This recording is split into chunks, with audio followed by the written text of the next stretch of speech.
Hi friends, ಹೇಗಿದ್ದೀರಾ? ನಿಜಕ್ಕೂ ನಮ್ಮ ಭೂಮಿ ಹೇಗೆ ಹುಟ್ಟಿತು? ಹುಟ್ಟಿಕೊಂಡ ನಂತರ ಭೂಮಿ ಮೇಲೆ ಜೀವರಾಶಿ ಹೇಗೆ ಬಂತು? ಒಂದು ಚಿಕ್ಕ ಜೀವಿಯಿಂದ ದೊಡ್ಡ ಜೀವಿಯವರೆಗೆ ಹೇಗೆ ಹುಟ್ಟಿಕೊಂಡವು? ಇನ್ನೂ ಮುಖ್ಯವಾಗಿ ಮನುಷ್ಯ ಎಂಬುವನು ಭೂಮಿಯ ಮೇಲೆ ಹೇಗೆ ಹುಟ್ಟಿದ? ಕೋತಿಯಿಂದ ಮನುಷ್ಯ ಅಭಿವೃದ್ಧಿ ಆಗ್ತಾ ಬಂದಿದ್ದಾನೆ ಎಂದು ಹೇಳ್ತಾ ಇರ್ತಾರೆ.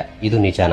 ಆಗಿನ ಕಾಲದ ಆದಿಮಾನವನಿಂದ ಇಂದಿನ ಆಧುನಿಕ ಮಾನವನವರೆಗೆ ನಮ್ಮ ಮನುಷ್ಯರಲ್ಲಿ ಬದಲಾವಣೆಗಳು ಹೇಗಾದವು? ಇಂದಿಗೂ ಈ ಭೂಮಿಯ ಮೇಲೆ ಆದಿಮಾನವರು ಇದ್ದಾರಾ? ಇಂತಹ ಎಷ್ಟೋ ಆಸಕ್ತಿಕರವಾದ ವಿಷಯಗಳನ್ನ ಈ ವಿಡಿಯೋದಲ್ಲಿ ಹೇಳಲಿದ್ದೇನೆ. ಪೂರ್ತಿ ಡೆಪ್ತ್ ಆಗಿ ಹೋಗಿ ನಿಮ್ಮನ್ನ ಕನ್ಫ್ಯೂಸ್ ಮಾಡದೆ ಆದಷ್ಟು ಸಿಂಪಲ್ ಆಗಿ ಈಸಿಯಾಗಿ ನಿಮಗೆ ಅರ್ಥವಾಗುವ ರೀತಿಯಲ್ಲಿ ಹೇಳೋಕೆ ಪ್ರಯತ್ನಿಸುತ್ತೇನೆ. ಸೊ ವಿಡಿಯೋ ತುಂಬಾ ಇಂಟ್ರೆಸ್ಟಿಂಗ್ ಆಗಿರುತ್ತೆ. ಮಿಸ್ ಮಾಡದೆ ಕೊನೆಯವರೆಗೂ ನೋಡಿ.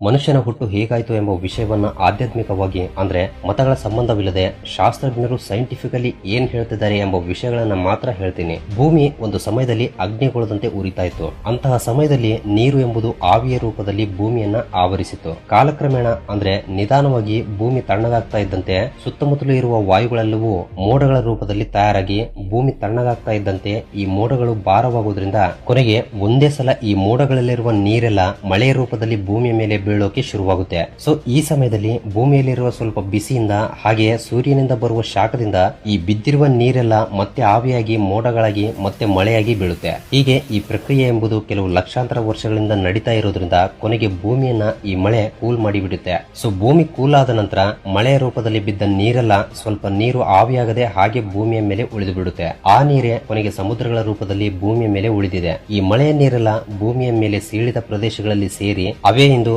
ನದಿಗಳಾಗಿ ಸಮುದ್ರಗಳಾಗಿ ಏರ್ಪಟ್ಟಿವೆ ಎಂದು ಖಗೋಳಶಾಸ್ತ್ರಜ್ಞರು ಹೇಳ್ತಿದ್ದಾರೆ. ಹೀಗೆ ಈ ರೀತಿ ಮೊದಲು ಭೂಮಿಯ ಮೇಲೆ ಸಮುದ್ರಗಳು ಹುಟ್ಟಿಕೊಂಡಿವೆ. ಸೊ ಸಮುದ್ರಗಳು ಹುಟ್ಟಿಕೊಂಡ ನಂತರ ಸ್ವಲ್ಪ ಕಾಲದಲ್ಲಿ ಸಮುದ್ರದ ತಳದಲ್ಲಿರುವ ಬಿಸಿ ವಾತಾವರಣದ ಕಾರಣದಿಂದ hydrogen, carbon, H2O, phosphorus, amino acids, minerals ಗಳಂತಹ ಕೆಲವು ಕೆಮಿಕಲ್ಸ್ ಮಧ್ಯೆ ಸಮುದ್ರದ ಗರ್ಭದಲ್ಲಿ ರಿಯಾಕ್ಷನ್ ಆಗಿ first time single cell organ ಅಂದ್ರೆ ಏಕಕಣ ಜೀವಿ ಹುಟ್ಟಿಕೊಳ್ಳುತ್ತೆ. ಇದೇ ಭೂಮಿಯ ಮೇಲೆ ಹುಟ್ಟಿದ ಮೊಟ್ಟ ಮೊದಲ ಜೀವಿ. ಇದನ್ನ ಪ್ರೋಕ್ಯಾರಿಯೇಟ್ ಎಂದು ಕರೀತಾರೆ. ಭೂಮಿ ಹುಟ್ಟಿ ಸುಮಾರು 450 ಕೋಟಿ ವರ್ಷಗಳಾದ್ರೆ ಈ ಏಕಕಣ ಜೀವಿ ಭೂಮಿ ಹುಟ್ಟಿದ 20 ಕೋಟಿ ವರ್ಷಗಳ ನಂತರ ಹುಟ್ಟಿಕೊಂಡಿದೆ. ಸೊ ಈ ಏಕಕಣ ಜೀವಿಯಿಂದ ಬ್ಯಾಕ್ಟೀರಿಯಾ, ಸೈನೋಬ್ಯಾಕ್ಟೀರಿಯಾಗಳು ಹುಟ್ಟಿಕೊಂಡಿವೆ. ಈ ಸೈನೋಬ್ಯಾಕ್ಟೀರಿಯಾ ಎಂಬುದು ಸಮುದ್ರ ಪೂರ್ತಿ ಸ್ಪ್ರೆಡ್ ಆಗೋದ್ರಿಂದ ಇವು ಆಕ್ಸಿಜನ್ ಅನ್ನ ರಿಲೀಸ್ ಮಾಡೋಕೆ ಶುರು ಮಾಡುತ್ತವೆ. ಇದರಿಂದ ಈ ಆಕ್ಸಿಜನ್ ಇನ್ನೂ ಕೆಲವು ಜೀವರಾಶಿಗಳು ಹುಟ್ಟೋಕೆ ಒಂದು ಸೋರ್ಸ್ ತರ ಉಪಯೋಗವಾಗುತ್ತೆ. ಸೊ ಇಲ್ಲಿಂದ ಜೀವಿಗಳ ಹುಟ್ಟು ಇನ್ನೂ ಸ್ಪೀಡ್ ಆಗಿ ಸ್ಟಾರ್ಟ್ ಆಗುತ್ತೆ. ಈ ಬ್ಯಾಕ್ಟೀರಿಯಾಗಳಿಂದ ಪರಿವರ್ತನೆ ಆಗ್ತಾ ನೀರಿನಲ್ಲಿ ಬದುಕುವ ಜೀವಿಗಳು ಹುಟ್ಟುಕೊಳ್ಳುತ್ತವೆ. ಲೈಕ್ ವಿವಿಧ ರೀತಿಯ ಮೀನುಗಳು ಹುಟ್ಟಿಕೊಳ್ಳುತ್ತವೆ.